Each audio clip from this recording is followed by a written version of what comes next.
سب سے پہلے امریکی قرارداد پر نون لیگ اور پیپلز پارٹی کے رہنماؤں نے رد عمل دیتے ہوئے کہا کہ امریکہ پہلے اپنے الیکشن شفاف بنائے، امریکی قرارداد سے کوئی فرق نہیں پڑتا، امریکہ کو ہماری اندرونی معاملات میں مداخلت کا کوئی حق نہیں۔ کچھ لوگوں نے تو یہ تک کہہ دیا حسن صاحب کہ ہمارے حالات سے واقف نہیں، اس پہ آپ کی کیا رائے ہے؟ میری رائے اس پہ کیا ہونی ہے جی کہ پہلے تو بات یہ ہے کہ تاریخ سمجھ لیں اپنی اور امریکہ کے تعلق کی۔ پاکستان بننے کے بعد ایک آفر سوویت یونین کی طرف سے تھی، انہوں نے ان کو بلایا نہیں تھا، کوئی انویٹیشن نہیں دیا تھا، یہ ان کو چھوڑ کے ادھر بھاگے۔ اس کے بعد پھر ایک زمانے میں گندم کی بھیک لیتے رہے ان سے، 2 ہاتھ ہوتے تھے، مجھے آج بھی یاد ہے، وہ اسکول گوئنگ کڈ، ایک پہ امریکن فلیگ ایک کے کف پہ ہوتا تھا، ایک پہ پاکستانی۔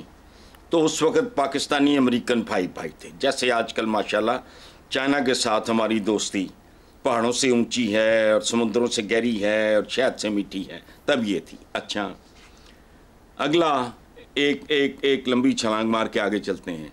فیلڈ مارشل ایوب خان جو تقریباً 10 سال حکمران رہے، ان کی کتاب دیکھو آپ، فرینڈز ناٹ ماسٹرز، تو آپ کو پتہ لگ جائے گا ڈے 1 سے آپ کا ان کے ساتھ تعلق کس نوعیت کا تھا۔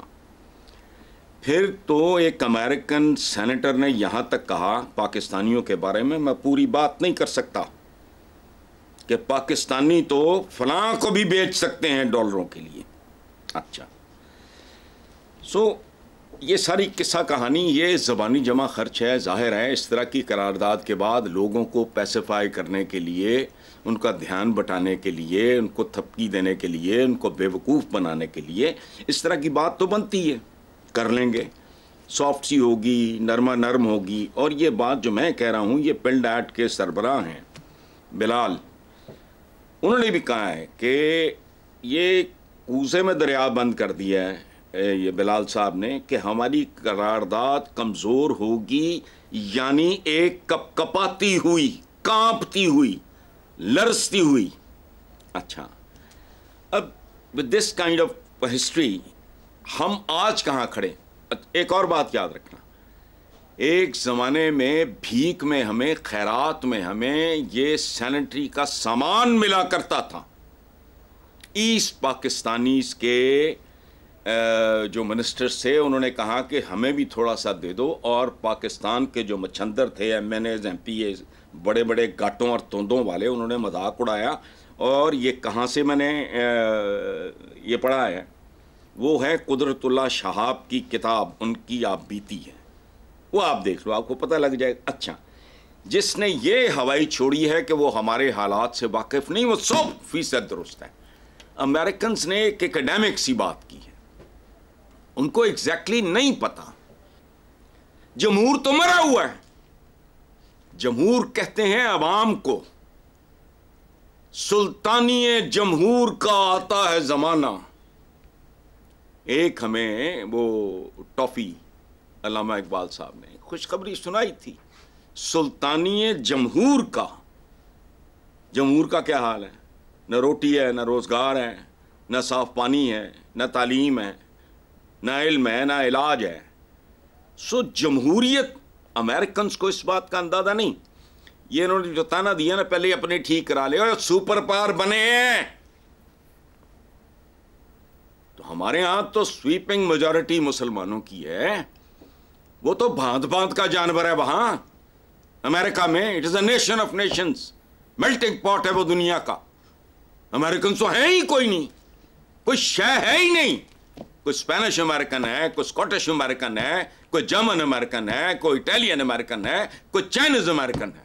انہوں نے قوم بنائی، آپ جیسے الیکشن کرا رہے ہوتے اگر تو وہ سپر پاور بنتے، وہ ایک دوسرے کی گردنیں کاٹ دیتے۔ تو بات کرنے سے پہلے یا یہ نابلد ہیں، یہ تاریخ سے واقف نہیں ہیں، یا یہ جھوٹ بولتے ہیں۔ اچھا، ان کو نہیں اندازہ ہوگا پوری طرح، اچھی طرح نہیں ہوگا کہ ہمارے ہاں جمہوریت میں جھرلو، جھرلا، ٹھپے پہ ٹھپا، دھونس، دھاندلی، ووٹ چھیننا، چرانا، آر اوز کا الیکشن، آر ٹی ایس کا الیکشن، بھائی یہ ہمارے ہاں تو ایک الیکشن ہوا تھا سیدھا سادہ، ملک 2 لخت ہو گیا۔ اور ہم اتنے رومانٹک لوگ ہیں, ہم کہتے ہیں قیامت تک رہنے کے لیے بنا ہے, کرتوتیں اپنی تبدیل نہیں کرتے. اچھا تو بھائی وہ واقعی انہوں نے کتابی نصابی بات کر دی ہے. So it's a huge and horrible package جو انہوں نے قرارداد, اور جس بھاری اکثریت کے ساتھ وہ قرارداد منظور ہوئی ہے, اٹ انڈیکیٹس اے لاٹ. میں نے اس پہ کیا تبصرہ کرنا ہے بھائی, ہم سب لوگ واقف نہیں ہیں اس بات سے. کیسا ایک عجیب و غریب ملک ہے. جب سے میں نے ہوش سنبھالا ہے 2-3 خاندانوں کے علاوہ بندہ ہی کوئی نہیں, باقی جو ہیں ان کے نائبین ہیں. وہ عوام کا کوئی رولا نہیں ہے. یہ وہ طبقات ہیں جنہوں نے کوئی کبھی ڈھنگ کا آدمی پیدا نہیں کیا, نہ کو بڑا پینٹر, نہ کو بڑا شاعر, نہ کو بڑا ادیب, نہ کو بڑا سائنٹسٹ, نہ کو بڑا ڈاکٹر, نہ کوئی بڑا انجینئر. یہ پیدا ہوتے ہیں اسمبلیز میں جانے کے لیے. نتیجہ دیکھو, بات سنو, ساری باتیں ایک طرف رکھ کے ہمیں یہ سوچنا چاہیے کہ 76 سال کے بعد یہ ملک جتنی قربانیاں اور یہ اور وہ, قائد تو لیڈ کر رہے تھے نا, قربانیاں تو لوگوں نے دیں.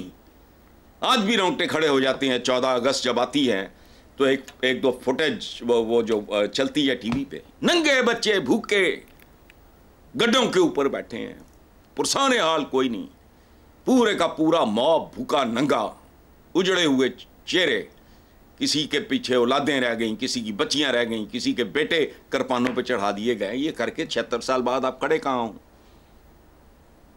اس لیے چھوڑو, یہ ہم وہ کریں گے تو فرق نہیں پڑتا. فرق تو ہمیں کسی بھی چیز سے نہیں پڑتا. ہم نے تو کشکول اٹھاتے ہوئے فرق نہیں پڑتا. ہمارا وزیر اعظم خود کہتا ہے کہ ناک سے لکیریں, اور بات سنو, آنکھوں میں آنکھیں ڈال کے بات کرنی ہے امریکہ سے اور بھیک مانگنی آئی ایم ایف سے. آئی ایم ایف کو کبھی سمجھو, سوچو یہ ہے کیا؟ ایک اشارہ تو فارغ. لیکن بہرحال اسی طرح کے لوگ ہیں, بڑکیں مارتے رہتے ہیں, چاند توڑ لائیں گے تو تارے توڑ لائیں گے تو فلانا کریں گے. کچھ نہیں ہے. انہوں نے جو کہا ہے وہ پاکستانی عوام اس کے ساتھ اتفاق کرتے ہیں یا نہیں کرتے, یہ دیکھنے والی بات ہے, وہ آپ دیکھ لو. حسن صاحب آگے چلتے ہیں. قومی اخبار کے فرنٹ پیج پر 2 تصاویر سائیڈ بائی سائیڈ پبلش ہوئیں. ایک کا تعلق اسلام آباد اور دوسری کا نیو دہلی سے ہے. آپ نے بھی یہ تصاویر ضرور دیکھی ہوں گی, اس پہ آپ کی کیا رائے ہے؟ دیکھیں, ایک تصویر اچھی لگی دیر کے بعد. شہباز شریف بڑے پلیزنٹ موڈ میں اسد کیسر اور عمر ایوب سے مل رہے ہیں, اور ان کے چہروں پہ بھی مسکراہٹ ہے. دوسری تصویر ہے بھارتی وزیر اعظم نریندر مودی کی راہل گاندھی سے ملاقات کر رہے ہیں. یہ دونوں دے انڈیکیٹ میچورٹی. یہی ہونا چاہیے.